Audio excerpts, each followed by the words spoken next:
just kind of I'm do a. ready. Okay, cool. Yeah. Catherine, it's great to meet you. Thank you for taking a minute out for the show. Great to meet you. Thanks for having me on. You bet. So before we get into your life as a consultant and an author and your timeline, I want to know one of the biggest events that happened in our lifetime was COVID. So when you look back to 4.5 years ago, how did you get through that time period and how did it change the way that you do things now? Living through COVID for us personally, my family, my husband has a very rare heart condition. So he's on very high level immune suppressant drugs. So for us, we went into pretty strict isolation just from a safety standpoint. So for almost 3 years, we really didn't go out. But here's what happened with us. My whole private practice went online. I have a private practice for emotional spiritual support. And all of a sudden, I had time. Time opened up. And that is the impetus where I finally started. I wrote my whole book during COVID for the first few years. And I'd sit down at night after seeing clients all day, 9 o'clock at night, and pray, meditate, and I'd start writing, and it just poured out of me. It was like I had to write this book. So that was a huge plus. I would say amidst the upheaval during COVID, it was a hard time. It was emotionally a hard time Yeah. feeling what was happening. And I would say once a month I would find in meditation where I would cry. I was just like could feel the intensity of what was happening in the world. So it was a lot going on during that time period, and here we are. Did it refine the way that you approach clients now? Did it give you a deeper understanding? Did it do anything revelatory living through that? Yeah, I think people in general, and now we know that it's been declared we're in a loneliness epidemic. I mean, 1 out of 2 people in America are lonely, and I think it's from steep isolation. I think it's people not being in community, and I had many people in my private practice going through a lot of unrest and accentuating the unrest, the upheaval, and even more important, well, how do you attend to your well-being? How do you build your strength and resiliency? And what does that look like for every single person? I think it's really important to tune in around that. I saw a report on CNN the other day that the Surgeon General said that a very high rate of adults are at a point where they're not even functional, like things are not okay. I don't know if you saw that report, which, Yeah. yeah, it was pretty astounding to see Mm-hmm. how this has affected us because I really Oh, felt like it was affecting the kids more than anything else. To not have that social outlet for school, to not mm-hmm. go through that education system of academics, and then just all Yep. of a sudden they're back. But I mean, it's affected all of us, and I think very disparaging, but very similar ways. Yep. And also to acknowledge that every single one of us endured grief. Every one of us, the world grief experts, every one of us endured grief. If it was anticipatory grief or this ambiguous loss of like what was happening, not understanding, complicated grief, but every one of us endured grief. There was a sense of loneliness. There was a lot that every one of us endured walking through a pandemic. And not only that, but people that lost loved ones. I know a number of people who lost a loved one to early COVID. Yeah. Mm. So let's connect the constellation here of what you do on a daily basis. And I'm going to put you in front of a bunch of third graders at career day. And one of the kids says, "Hey, what do you do for a living?" What's your answer? I help people feel into what it means to be alive right now, feel into their heart, live from their heart. And it's so easy to live where our mind goes. So, a third grader, I would just say, do you notice how sometimes you get caught in a thought and all of a sudden you're like, oh, feel off? I help people move out of their thoughts and their thinking down into their heart to feel and to be in this moment and to feel the love you have in your heart. And that couldn't be any more important than right now with an increased level of people being more hyper aware of mental health and all of these things that I think we all kind of realize. I think the dust kind of went away during that time period and there's more gusto in everybody that's here. Mhm. Well, I think it comes down to every single one of us, amidst life can be challenging, life can be messy. I understand. I've had my share of facing into my death and losing a number of family members, but we have a choice. How are we living every day? It's a choice, it's a practice. Are you letting your mind run you? Are you living in your mind where there's just continual suffering when we're in our mind? Or are there moments of just like, oh, being here, breathing, like I'm okay in this moment? It just, we are choosing how every one of us, either consciously or subconsciously, how we're living every day. Absolutely. So, Catherine, what did you want to be in the third grade? What was your dream to grow up and become? Hmm? In third, fourth grade, I thought I would be an attorney. My family, my father was a businessman, and I have five older siblings. They were all in business. And so I thought, at first, my initial thoughts were yes, being an attorney. So, talk to me a little bit about how you got to this point where you're helping people and helping them get to a good place. Where were you born and raised, and what were the foundational seeds that were planted into you that evolved into who you are today and your career? Mhm. I was born in Minneapolis, Minnesota, the youngest of six kids. And, I was raised in a family where my father came from really low income and through the GI Bill, put himself, when he was in the army, he put himself through college. He ended up starting a company that was successful to support a large family. But the training and the growing up with my family, it was like, you're gonna be someone and it's gonna be the business world. So very polished, very like, this is how you are in the business world. And but here's a big shift from my other siblings. When I was 10 years old, just turning 11, I was suddenly gravely ill, diagnosed with a very rare form of childhood cancer. I hadn't even heard the word before. And in the hospital, they told my parents, not me because I was so little, that I had a 20% chance to live. Wow. And I went through really intensive treatments as a young person. And interestingly, this is in the 70s. They had counselors, they had chaplains, they had therapists. No one talked to me.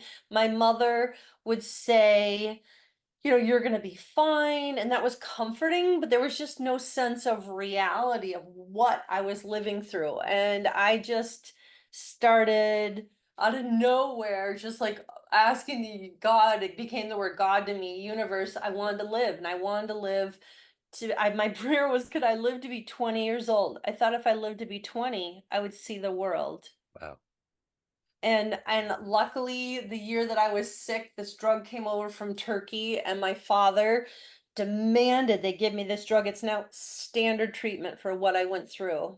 Um, so that really cracked me open. I started praying. I didn't tell anyone. Faith had meant nothing to me. And as I was praying not long after, this sense of like this peace just like took over my body and a knowing. I knew I was going to live and I knew I wasn't alone. And that started me on this journey to this day of contemplating, why am I alive? What does it mean to be alive? I've honestly been contemplating this almost my entire life. Who was the first person you talked to about feeling that sense of peace from faith and spirituality and prayer? And what was their response? Mhm. You know, I told a couple girlfriends in my late teenage years. So I had a few girlfriends I could talk with. And actually, one in particular that we would read. I mean, as a teenager, I was reading existentialism and human emotions and who is man. And so I had one girlfriend, we'd talk about these books late at night. But it wasn't until my middle late 20s actually seeing a therapist because I actually started, probably not surprising. I never processed what really happened and all that I saw and witnessed for those couple years in the hospital and surgeries. It was a lot. And I started waking up in my middle 20s in the middle of the night, sitting up in bed thinking I was about to die. And I just knew I needed to process this or it was going to eat me up. So I saw a few therapists who I controlled. And then another therapist was like, no, no, no, no, no, we're going to talk about what happened to you, or I'm not seeing you. His name is Kevin Harrington. And life changing. It was really life changing when I started. Otherwise, I'd shared that with no one. So the one thing sometimes in childhood, some people get forced to grow pretty fast and mature pretty fast. Mhm. Do you feel like when you look back, you were on an accelerated pace because you looked at mortality at such a young age? 100%. Yeah, I was 11, 12 years old, seeing that I was walking on a tightrope between life and death. It was just black and white. A patient next to me died. I just so much I witnessed. And back in the 70s, not like today, they really had nothing for children. No program, no counseling. I mean, they did have chaplains. In fact, when I became a chaplain, be careful what you pray for. Yeah. When I became a chaplain, a couple of these people, I'm like, where were you? Because one of them was there in the 70s, but I think they only really came in for extreme cases. But now today, I think they have quite advanced programs for children going through, but in the 70s, they had nothing, at least not at the University of Minnesota Hospital, nothing. My wife's best friend went through the same scenario, had cancer when she was young. And, just the whole experience she talked about, there's a lot that's similar to this. Mm, Just the socio emotional supports and just the things that exist today that is almost in a plenitude just did not exist. mhm. It No, wasn't a part of what was going on at the time. yeah. So it was very much an existential, like, oh my God, I could just see. I was on the cliff, I was looking over, and my whole being cracked open. So who was a hero for you? Who was an inspiration that's helped you survive and thrive in your life? I would say there's a person in my life who's been a huge person the last 25 years. His name is Michael Isaacson. He's a shaman, medical intuitive, healer, well known here in the Midwest. Just in the last 25 years, I mean, from what I went through, I also had a near-death experience in my 30s. I left the corporate world to become a chaplain. And, then I was with people at end of life dying every day, and that I became a mystic, intuitive, all my vision opened up. But Michael is someone who's been one step ahead. Like, we can discuss spirits and what I see. And so I'd say Michael's been a huge person on my path. And the other person I just would have to say would be my mom. She's 96. She's going strong, completely healthy, lives independently. Her love, she was there even though she couldn't talk to me through all I went through. Her love has always been there. And she's been such a loving, kind person to everyone I've ever witnessed. So, yeah. It's interesting. Literally this morning, I started listening to the Tibetan Book of the Dead, and I just Mm, before we got on was hearing this segment about, you know, if you do take this life as a training ground for the next spiritual awakening or mhm. level that you go to, what do you have to lose? But if you don't, it's that Mark Twain quote. Like Mark Twain said, I don't regret what I did in my life. I regret what I didn't do in my life. And my question to you is this: with everything that you've sensed and felt in this reality that you're living from a spiritual standpoint, do you see kind of those levels of us kind of having to figure things out in our conscious state here when we go to the next place? How do you see all of those kind of the Tetris game kind of playing out? It's a good question. Big question. We'll take it with a grain of salt. Here's what I think. Death is not an end. After witnessing hundreds and hundreds and hundreds of people die in front of me as a chaplain, I could see and sense their spirit like hovering, like came out of them. I'd have people that died would come back to see me, many within a week. Wow. I'd wake up in the middle of the night and it's like, vroom, there they would be and just kind of nodding and then thank you and goodbye. I've seen angels of people who've died. So for me, I have not one doubt that death is not an end. We transform. Now, can I give you details? No, Right. but for me, I do believe in reincarnation. I just think there's many lives and we keep learning and growing. It's a choice. And that's just one thought takeaway is be careful what you pray for. I remember in my 20s from all I just going through that childhood, what I did, and just voraciously reading spirituality and what does it mean to be alive, those types of books in my 20s. I remember just thinking, this is it. I don't want to come back. This is my last lifetime. And I remember intently praying, like, this is it. Don't want to come back. Bring it on. And then I had a near-death experience in my 30s. My husband literally flatlined, has a rare heart condition. He's doing well. But after these multiple experiences, 5 different family members have died. I remember after my husband's health condition, and he was in the ICU for 10 days, and luckily he got through it and he's really doing okay. But I remember going back to work to go to someone's house who was dying as a chaplain, pulling the car over, remembering that I had been like, bring it on. And I was like, haha, I take it back. I'm really happy to come back. Yeah, I'm really happy to come back another lifetime. I'm yeah. good. I'm learning a lot. Yeah, that's amazing. It is true. Be careful what you wish for. It's been definitely an adage that I've adhered to. So I'm curious, of everyone that's alive on the planet right now that you find fascinating, who would you love to meet and spend some time with to see how they operate? Mm. Well, there are a couple people that, oh my gosh, I wish I had met. One is Louise Hay. I don't know if you're familiar with Louise Hay. Uh-uh. She, well-known international author, speaker. She passed away a few years ago. She was one of the first people in the self-help genre, the whole field in the 70s, the whole mind, body, spirit field.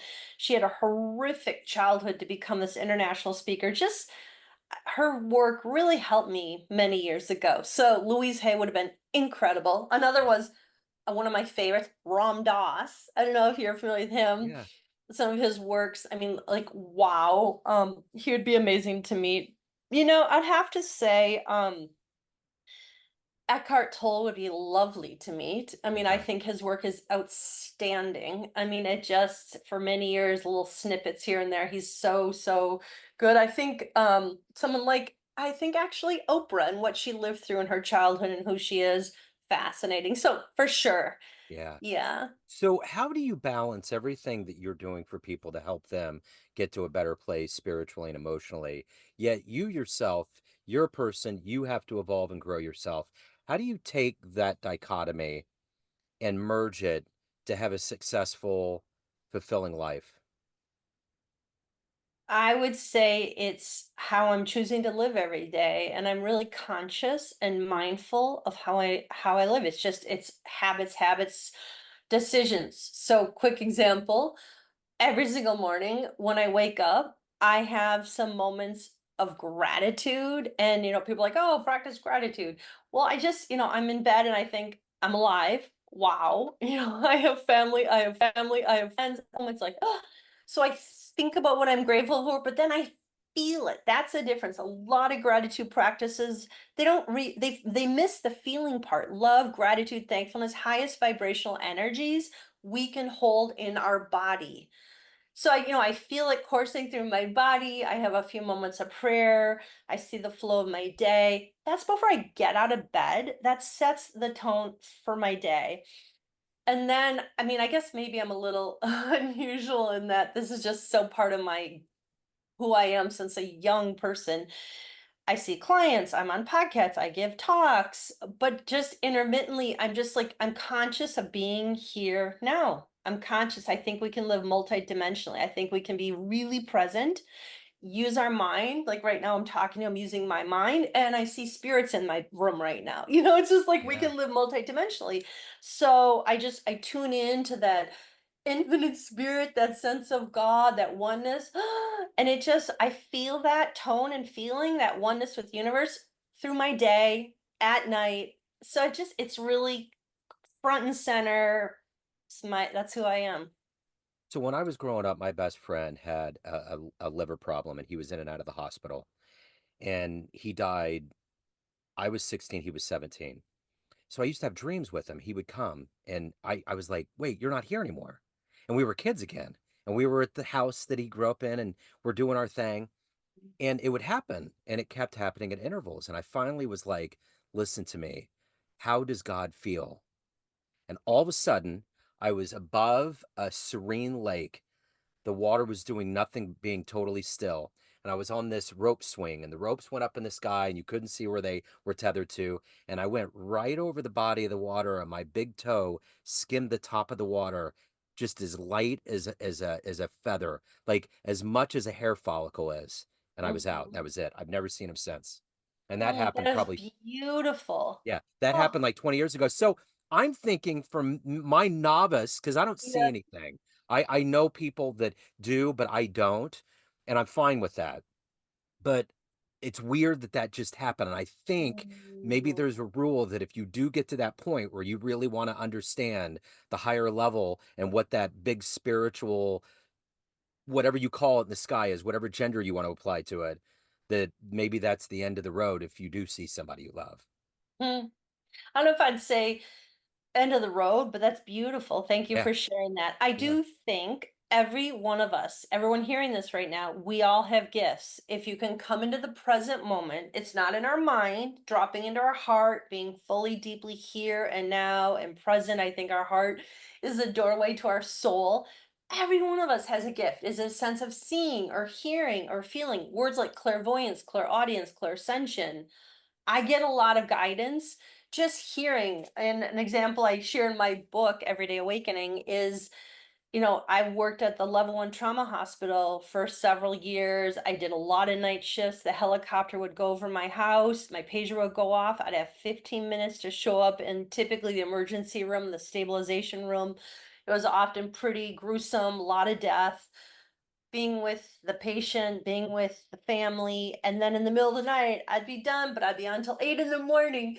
And they didn't have room for us. I'd go to my car, drive back 15 minutes back to my home in South Minneapolis. And I sometimes would tune in. I'd be like, wow, that was a lot. Like, and I'd be like, I'm done. I feel like I'm ready. I'm done. And I would literally hear the words, you are done, or I'd hear, you have one more call. I mean, Yep. I'm just such as an example. I do believe every one of us, if you just create some more stillness, some silence, tuning in, notice, do you kind of see, do you feel, do you sense using your senses? Yeah. It's all there. Absolutely. So of everything that you've evolved into and done and accomplished in your life, what are you the proudest of? I would have to say, my husband, my children, I have a 31-year-old and a 28-year-old, and they're just like, I mean, I was told when I was little, I don't know if you can have children from what I went through, such intensive treatments. And, the love of my family is like, it's like, here's the thing, you walk through being with people at end of life. I faced my death twice, and a real big takeaway is you realize what's really important in life. It's love. That's all that matters. Yeah. I think learning to love, feeling love, I think that's what we take with us when we die. And I witness this also with people at end of life. There would just be a love, radiant guy, all around them. It would just be like, oh, So at the end of the day, everyone has a perception of you in all your different capacities. Family, friends, clients, colleagues, everyone that reads your book, but you run the show. What's your perception of you? Who do you think you are? well, first, because you'll get a laugh out of this. My 31-year-old son says to me lately, Mom, you just live in La La Land. Good for you. I'm like, it's all good, Owen. um, I'm a work in progress, just like everyone. Am I fully enlightened? No, because I'm in a body right now. I'm still here. Yeah. So I just try every single day. I ask prayers, the universe, just help me become who I'm called to be on this earth. Why am I here? Help me open and embody love. And that is what I am mindful of and try to embody. And life can be tough. Life throws us curveballs. Even people in our circle that can just not be kind, not be nice. It's part of life. So just opening into that love, embodying love, and I feel like generally a takeaway for me is, I'm a happy, cheery person. I really get in my soul what it means to be alive right now. I get it. I feel it. I understand deeply what that means. So if a time machine pulls up when we get off our call here, you can go back and see one event in human history with your own eyes. Where are you going? Good question. I'd have to say I'm so drawn from my graduate theology divinity school training, the Yeah. mystics, Julie of Norwich, Teresa of Avila, John of the Cross, Meister Eckhart. I would say I would wanna meet, I think Teresa of Avila, or it's Avila, from Avila, Spain. You know, go back and meet her and be like, "Ugh." When I was reading them in graduate school in 2000, I was like, "My people." Yeah. Yeah. So if anyone wants to pick up your book, they want to hire you, reach out, any of the good business, where do they go? Yep. So my book, Everyday Awakening, Yes. it's you can go to everydayawakening.com or catherineduncan.org. I'm all over Facebook and social media, Instagram, TikTok, YouTube. Yeah, if you Google Everyday Awakening or Catherine Duncan. Excellent. This has been wonderful. Catherine, thank you. Thank you so much for opening up. Thank you for your story. Best of luck with everything. Great to meet you. Delightful. Thank you. Absolutely. Thank you. Take care.